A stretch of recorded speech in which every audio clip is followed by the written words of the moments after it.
Hi everyone, Asad here from Extnix, and today we are upgrading the system for this 2015 Toyota Kluger, and I'm going to show you how easy it is to do it. So we're just using our trim remover tool, and first of all this panel needs to come out, then the air vents, and then this top, and we will have access to the unit. So just starting over here from the left side and just using the trim remover tool.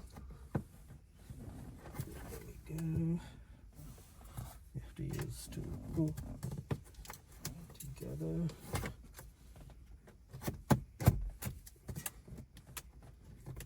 Okay, there we go.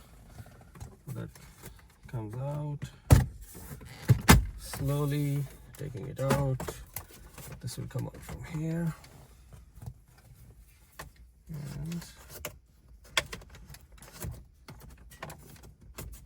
there we go. And this whole thing comes out.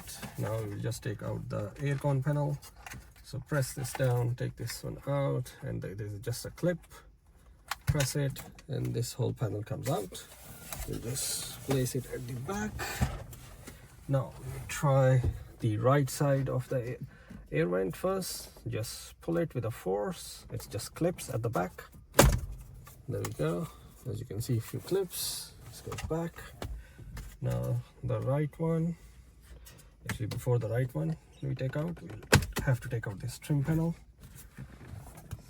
and we'll just follow through with the tool.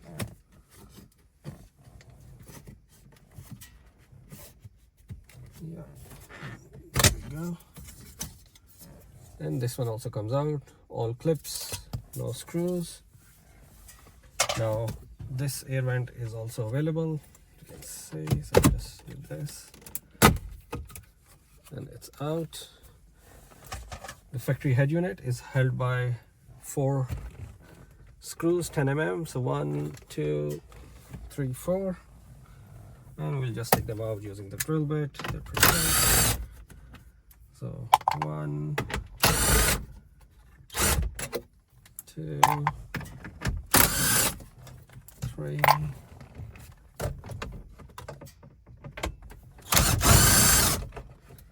And 4. There we go. That's out. It's just a few more clips there at the back. Pull, it comes out. And now we have access to all the cables and connectors, harnesses at the back. So the radio, the steering wheel, control, camera, main power, this one, USB, and the GPS. There we go. Unit is out. 5 minutes. It's all out. All right. So when it's installed and everything, now we are gonna close up the unit so we can see things are all working for the unit.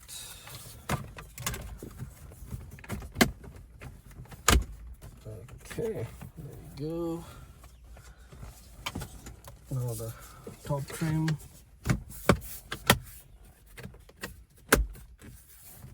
And that's all done.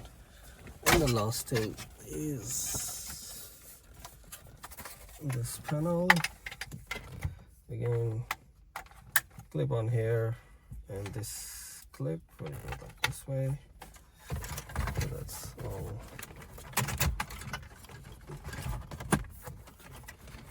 done. Alright.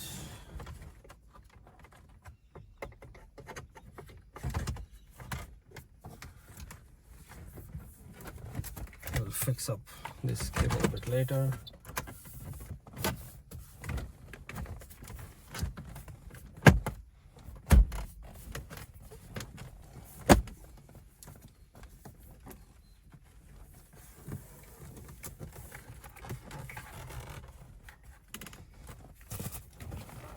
needs a bit adjustment for it to go in.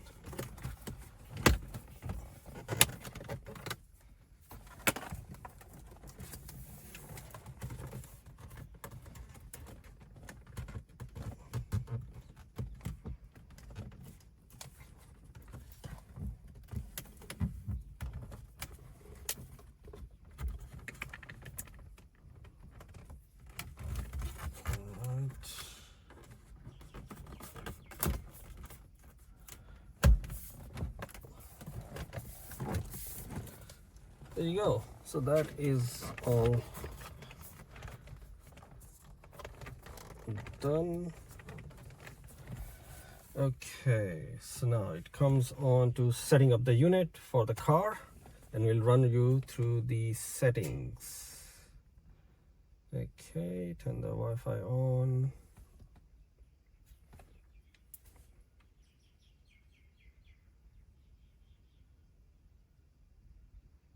Right, different Wi-Fi settings are coming up, and I will connect it now.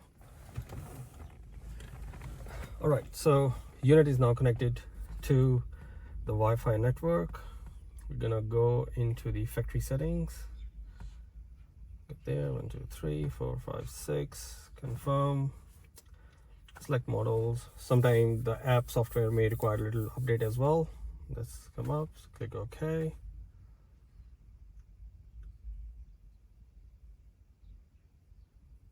And that's been updated. Okay, so now we're gonna select the canvas. So in this case, it's a raise canvas. So raise, Toyota, and then we will just select our car model. So it is 15 Highlander, public.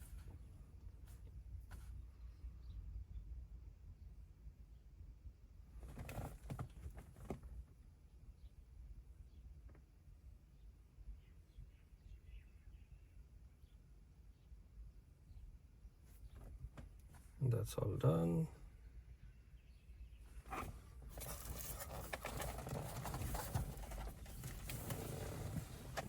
Okay. Right, it's doing an MCU update, installing the application protocol.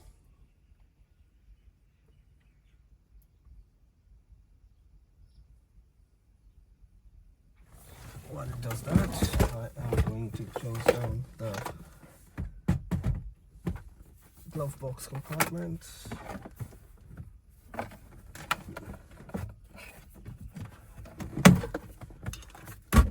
Go.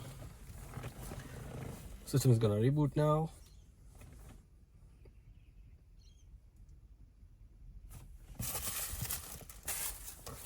Just clean up the car while the system is booting up. It may take about 40 seconds to reboot. It's just a cold reboot.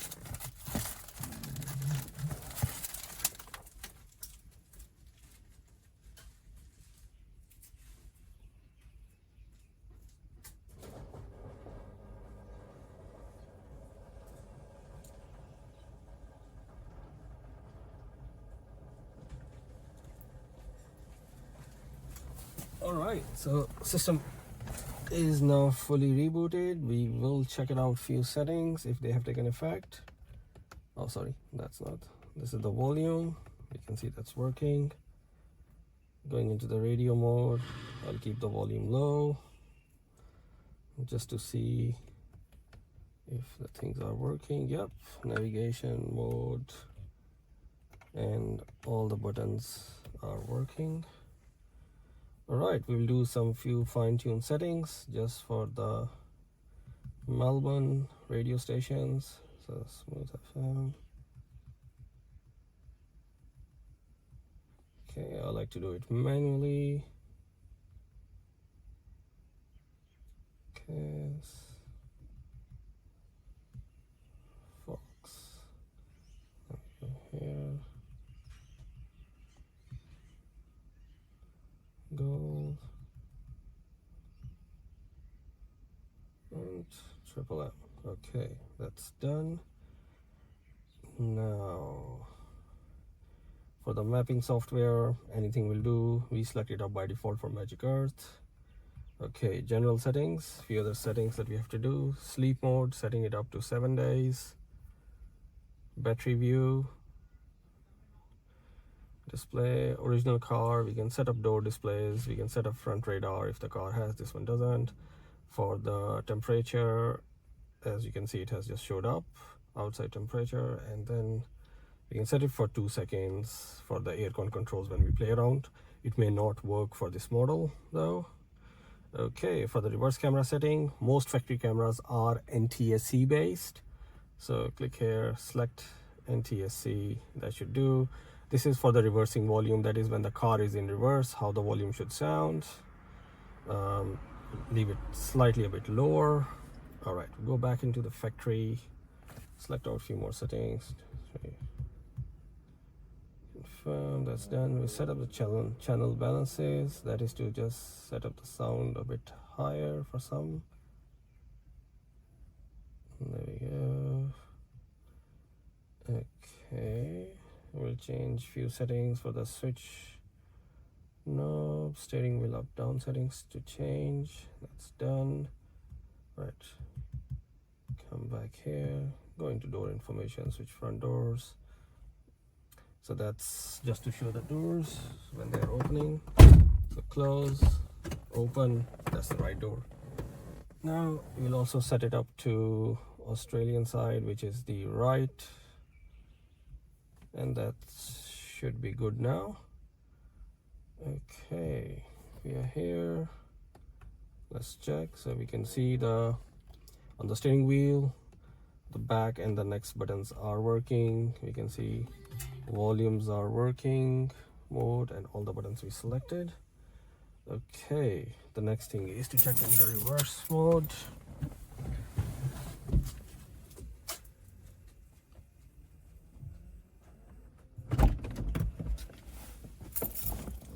So the car, put it in reverse. There we go, that's done. Now just to adjust few things here, we increase the brightness, increase the contrast, and that's all we need to do. There you go, all done. So one question that we get quite a lot is, okay, how to update the apps, or if we have to reset the unit, what we do. So if you do have to reset the unit, set it back to the factory settings, or have to update the software, there are a few options. So if we go into the settings, first of all, connect the unit to the internet connectivity, and then you can see unit is connected. So to update the firmware on the unit, we go over here in the settings, about, scroll up, click on detect update, and then we can run through these processes to check it out if there is a latest software update is available or not. Now the software update can take anywhere from 15 minutes to 1 hour, and during that time we have to make sure that the car does not turn off automatically. So if there's a turbo timer or any delay start or delay shutdown is enabled on the car, that is not advisable. We have to make sure that they are totally switched off. So that is how you update the software on the unit itself. Now to reset the unit, we come back into system, we click on reset factory, we enter the code, that is 7890, and then click on confirm, and that should basically wipe the system off and put the system back into the factory settings. Now after you do a full factory reset, there are a lot of apps, default apps, which are installed on the unit at the moment. They will not be visible. So you have to come after you do a full reset, or at any time you want to see some apps which require update. So make sure unit is connected to the internet. Come to this application called Do Fun Play, click on it. Just do a quick update on the app itself first. Click on install.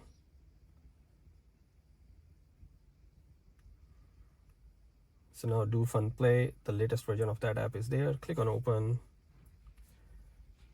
Then you go okay, click on class, and it is going to show you some of the apps which are installed on the unit, and if there is a new version available. For example, this specific app, T-Link 5, which we use as an integration tool for the Apple CarPlay and Android Auto to connect to the unit. we'll just do an update to that because there is a new update available. Depending on your internet connection, it is going to be very quick. Do that, click on install, and that basically updates the app. Now within T-Link app, what we do is all right, so I will open the app from here. We opened up the app, we go into settings, and we do set up a few different variables over here. For example, driver position, left or right, we'll do right. Background connection, that is that for the unit to connect to CarPlay automatically whenever you jump in the car, so we turn it on. Last mode, usually the link mode, select that up, so that app should be ready. If you press this button over here on the app, it changes into for a mirroring connection. It's not used that much anymore because of the CarPlay option is being available, but if you want to use mirroring, there are a few steps that you have to follow. So just click on it and you can always remain in this screen. To trigger this app, you usually have to connect the Bluetooth first, and that basically triggers this one up. On the home screen, if you want to customize any of the 5 buttons at the bottom or icons, so you just hold one down, wait for about 3 seconds, and we'll just put up T-Link 5 over here. I can hold this one up, I can put up fuel, so that is going to read some settings from the car. Equalizer is there. I can hold this one down, click on this, that is for the GPS signals, just to show. And you can see the GPS signals are pretty good. We just installed it onto the right air duct tunnel on just under over here. So these are the GPS signals it can show you what speed you are doing and everything else. Yep, so that's all done. Car is ready now for delivery. I'm not sure if we are going to get any fuel information yet. Yes, we are getting some fuel information from the speedo at this moment. There we go. Thank you.